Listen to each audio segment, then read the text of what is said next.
Okay, one more time. I'd like to welcome all of the family and friends of Lila and Chris who came here on this beautiful day to help them celebrate their wedding. A friend of mine asked me a couple days ago what I was doing for the weekend, and with a little excitement but not a lot of thought, I said, "Oh, I'm marrying my sister." Probably a poor choice of way to phrase it, but in reality, Chris is marrying my sister. I've known Chris for a long time. It's always felt to me like he's been part of the family. Glad to welcome him officially. He's going to be my brother-in-law. Thank you. He's going to be my brother-in-law now, and I'm happy to be the person who makes it official. I never imagined when I became a justice of the peace that one day I'd be standing up here performing a wedding ceremony for my sister and soon-to-be husband, Chris. She asked me to officiate at the ceremony. As you probably know, it's very difficult to say no to my sister Lila. She can be persuasive, to say the least. Lila could always stand up for herself. Today, she stands up here with Chris, and they stand here in front of all of you to start their marriage.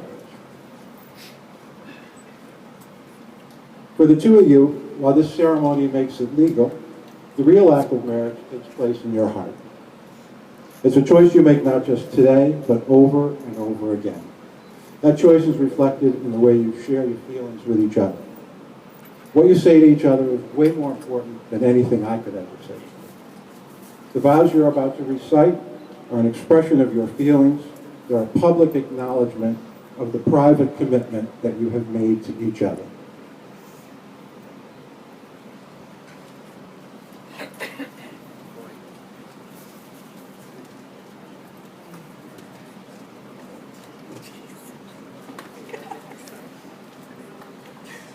If I could think of one word to describe the feelings I have today, that word would be wow. Wow because of how beautiful you are. Not only on the outside, but on the inside as well. Wow because of how lucky I am. And wow because who would have thought that taking the pretty girl to serve me a grinder and a beer for a ride on my bike almost exactly 13 years ago today would turn out this way. And Lila, what a ride it's been. There's not much I would change other than the losses we've suffered together. The loss of our three adored pets, Bonnie, Amos, and Clyde. The loss of a great friend and boss, John Bellavance. And the recent loss of your sweet, beloved mom, Dolores. If I could change anything, it would be to have them all sitting here celebrating with us today. But we stood by each other during those tough times, as we always do.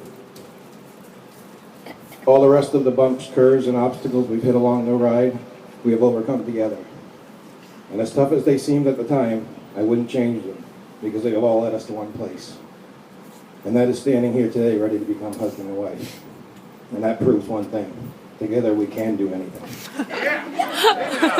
So my vow to you is to love you, to always be there for you as your husband and your friend, to care for you, to protect you, and to make you as happy as I can for the rest of our lives. I love you.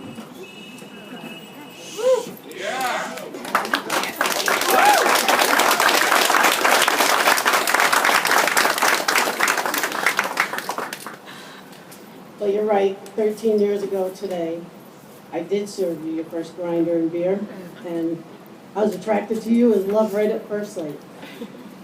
We have been through hard times. We've been through a lot of good times. I wouldn't change it for anything. You're always worried that I don't love you or think that you love me, but you know what? I do know you love me, and I love you more than anything in the world.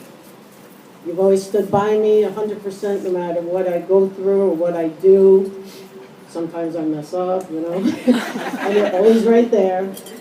And I just want you to know, in front of all these people, I love you more than life itself.